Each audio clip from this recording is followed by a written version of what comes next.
The Catalogue, a Marchmont and Bell Casebook story by Imogen Penrose. Small crimes quietly solved from a bookshop in Bloomsbury. A box of books comes up from a country sale, and folded under the fourth one is a page from a bookseller's catalogue with a single entry ringed in biro. The shop at the top of the page is Cleo Marchmont's own. The trouble is that in 40 years of trading, Marchmont and Bell has never issued a catalogue in its life. This is the catalogue. The box had come up from a country sale, £6 the lot, and Cleo had bought it for one Kelm-Scottish binding she could see in the photograph, and had known, even then, was going to be a disappointment. It was a disappointment. She set it aside and went down through the rest the way she always did, one hand and then the other, cover, spine, hinges, end papers, back to the shelf or onto the pile.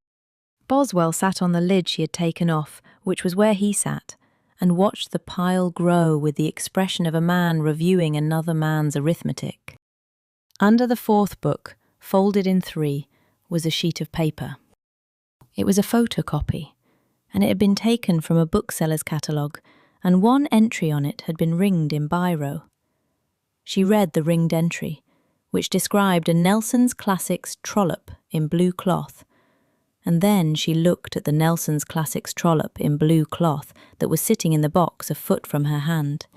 Then she read the heading at the top of the page. Marchmont and Bell, Booksellers, 14 Helder Street, Bloomsbury, London, WC1. Catalogue 6, Autumn 1994. Cleo took it to the window where the light came in off the street and made everything on the counter look like evidence. Vivian? Vivian came out of philosophy without hurrying, because she never hurried, and looked where Cleo's thumb was. No, she said.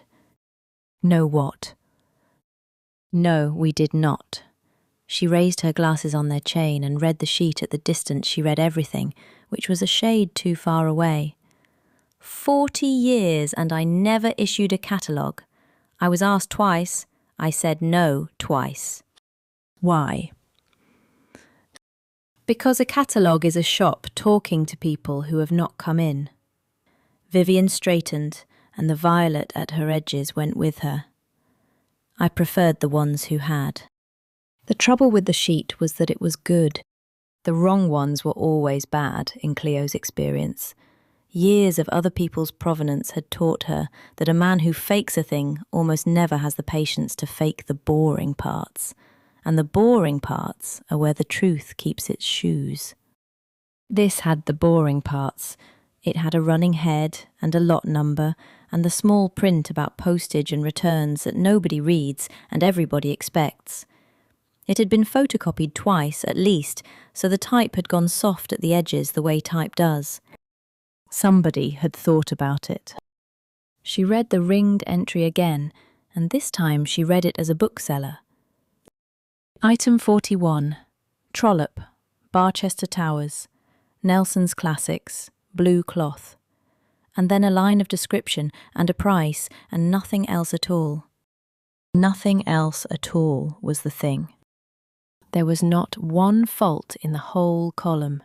Not a bumped corner, not a rubbed spine, not a shaken hinge, not a foxed plate in 40-odd entries. The trade's entire code is description and disclosure, and a bookseller who does not state the faults is not describing a book, he is selling one. A catalogue in which nothing is wrong with anything is not a catalogue. It is an advertisement wearing a catalogue's coat. And they are all good, said Vivian over her shoulder. Look at it. 40 books, and not one of them a dog. I never had a week like that in my life.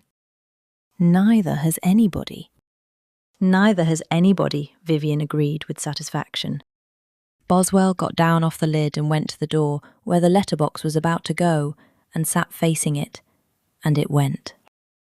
She did the work at the counter with the lamp low because the shop did not open until 10 and the light was better before the street woke up.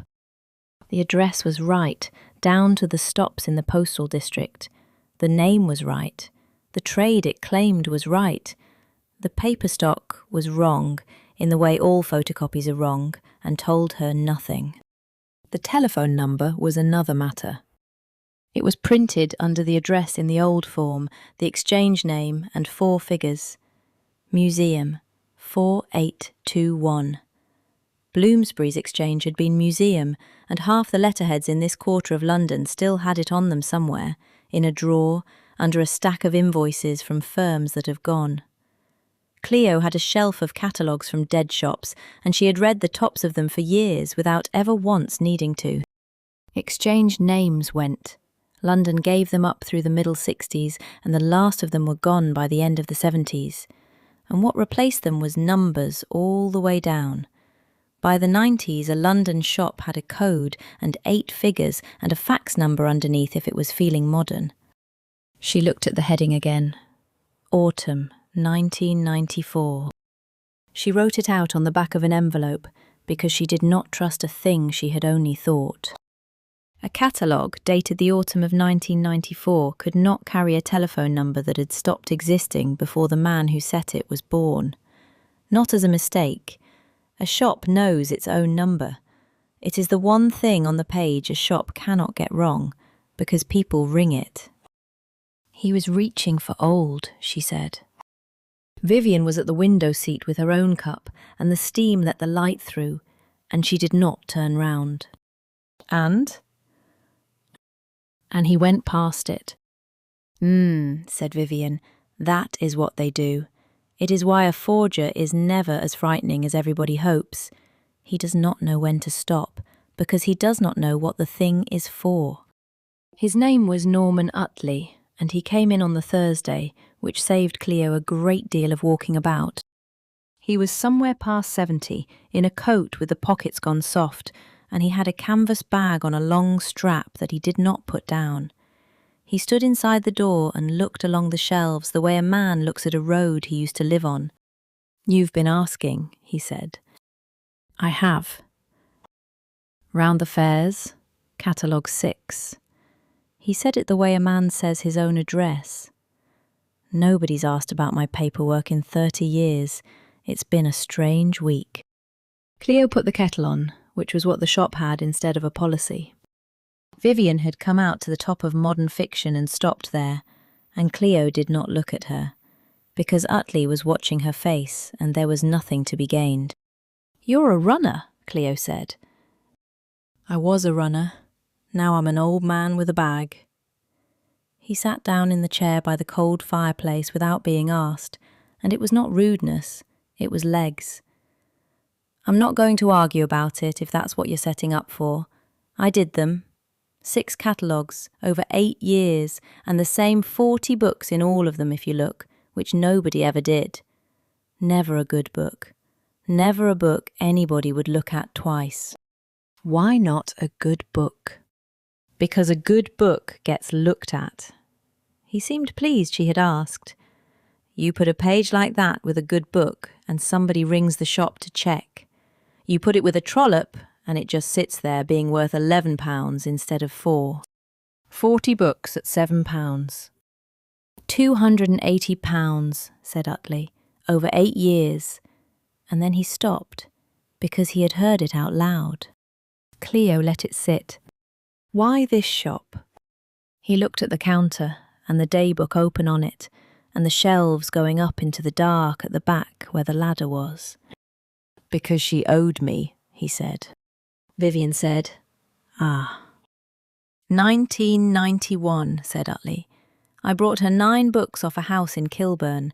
Good ones. She took one look and put them back on the counter and said she wouldn't have them, and she wouldn't say why, and she never bought another thing off me as long as she lived. Word gets round in a fortnight in this trade, a fortnight. After that, I was a bag on a train." "Were they stolen?" "I didn't know." "That is not the same answer." "No," he said, "it isn't." Behind him, at the top of modern fiction, Vivian spoke, and only one person in the room could hear her, which was the whole difficulty of the arrangement and, now and then, the use of it. "They were stolen," she said, "from a doctor's house in Kilburn, 3 weeks dead, and the daughter still in Canada. I knew because I had catalogued that library for insurance in 1987, and I would have known those 9 books in the dark. And he did not know, and I could not prove that he did not, and I could not risk him. So I said no, and I said nothing, and I let the trade draw its own conclusion, which was the worst of the 3 things I could have done." Cleo kept her eyes on Utley. "And in the January," Vivian said, "when I heard he had lost the room in Camden, I paid his rent for a month through a man at the auction rooms, and I told that man that if he ever said where it came from, I would ruin him. And he never did. And Norman has spent 35 years believing the trade let him fall." The kettle got to the end of itself and clicked. "She never said why," Utley said again. "That's the whole of it. 35 years, and she never said why." "She thought you were innocent," Cleo said. Utley looked up. "That is why she would not tell you," Cleo said. "If she had told you what she thought those books were, you would have had to answer her, and whatever you answered, you would have carried it. So she took it off you, and she did it in the way that cost you most, and she did not know that. It was not the whole truth. It was the part of the truth Cleo could give a man without a dead woman standing at his shoulder, and she gave it, and it was accurate, and she would think about the rest of it later, upstairs, for some time." Utley sat with his bag on his knees. "She could have said." "Yes," said Vivian. "I could have said." He gave up the list without being pushed, which Cleo had half expected and was still glad of. 12 dealers, 4 fairs, 3 of them dead and 1 of them Belgian. He wrote it on the back of a bookmark, in a hand that had been taught in a school with a slate in it, and was better than hers. She did not ring the police, and she thought about why for most of the afternoon. The honest answer was that she could have. Fraud by false representation is fraud whether the book is a Trollope or a Gutenberg, and a printed page saying a thing you know to be untrue is about as clear a false representation as a thing can be. The other honest answer was that there is a squad for this in London, and it is smaller than the crime, and a provenance fraud worth less than a decent Trollope was going to sit in a cabinet until the paper went soft. So she did the thing the trade does instead, which is slower and worse for everybody, and works. She wrote to the dealers on the bookmark, and to the fairs that still ran, and to the association, and she named the catalogue, and the number, and the year, and she offered to refund, out of the shop, anything that had reached a private buyer through a dealer who could not be found. That last part cost her more than the whole fraud had made him. Vivian had a view on it, and expressed it once, and then did not express it again, which, from Vivian, was a subscription. "He will do it again," Vivian said. "He will not. You are over-trusting." "I know," said Cleo. "It is my whole thing." Then, because she had been going to for a week and had run out of reasons, she sat down at the counter and wrote out a real one. 20 books. The ones that were on the shelves, described the way they deserved, with every fault in them said out loud. It took her 2 evenings, and it was the most enjoyable work she had done since she came. She read it to Vivian, who listened the way she read, without interrupting, to the end. "Well?" "It is good," said Vivian. "It is better than his. Yours has a book in it with a broken hinge, which is how anybody would know. But, she looked along the shelves and took her time about it. The name has managed 40 years without introducing itself. Do not teach it to."